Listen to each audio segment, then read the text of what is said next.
With the arguable exception of pirates, there's nothing cooler than a ninja. But there's some myth-busting that has to be done about these elusive figures in Japanese history. If you happen to find yourself in feudal Japan, you are less likely to come across a ninja battling a giant snake with a summoned toad than you were to come across a seemingly regular-looking peasant wearing something like this.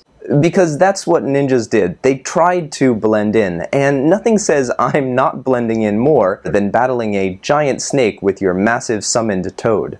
In contrast to their more honor-bound counterparts, the samurai, ninja, or shinobi as they were often called, were a loosely bound group of multifunction mercenaries and covert agents whose duties included espionage, infiltration, sabotage, assassination, and on rare occasions open combat.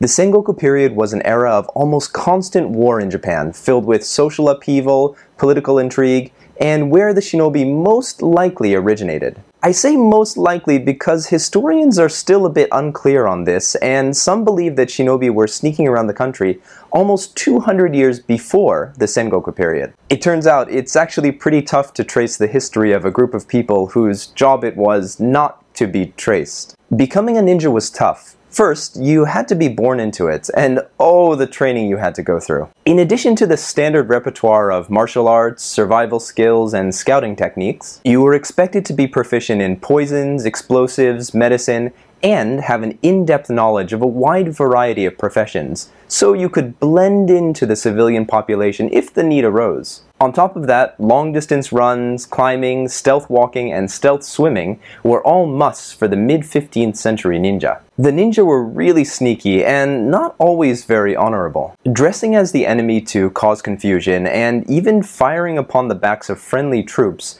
causing them to charge backwards in order to facilitate a retreat, were not below the ninja. Diverting the enemy with fire, hiding among the foliage in trees, spreading plant life over the surface of the water in an effort to conceal movement, and even curling up in a ball to imitate a rock were all among the techniques employed by the ninja to carry out their clandestine tasks. In addition to disguising themselves among the civilian population, ninja also used a wide variety of tools and weapons. Hand claws, climbing cleats, climbing hooks, concealed cane swords, caltrops, throwing darts, chain and sickle weapons, and the list goes on. Pretty much since their inception, ninja have been all over pop culture, and there are quite a few mystical abilities that are attributed to them. Flight, invisibility, shapeshifting, and the ability to split into multiple bodies are often claimed as skills possessed by the ninja. One Nakagawa Shoshujin once claimed in writing that he had the ability to change into birds and other animals. While these skills were probably not part of actual ninjutsu training, it's easy to see how the ninja techniques inspired by elements of nature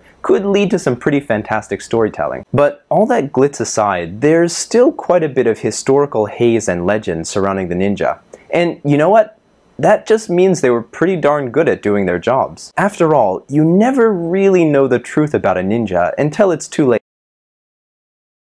Thanks for watching this episode of The Japan Show. If you have any questions or suggestions for future episodes, please leave a comment below. And if you want to see more episodes like this one, head over to youtube.com/watchthejapanshow and subscribe.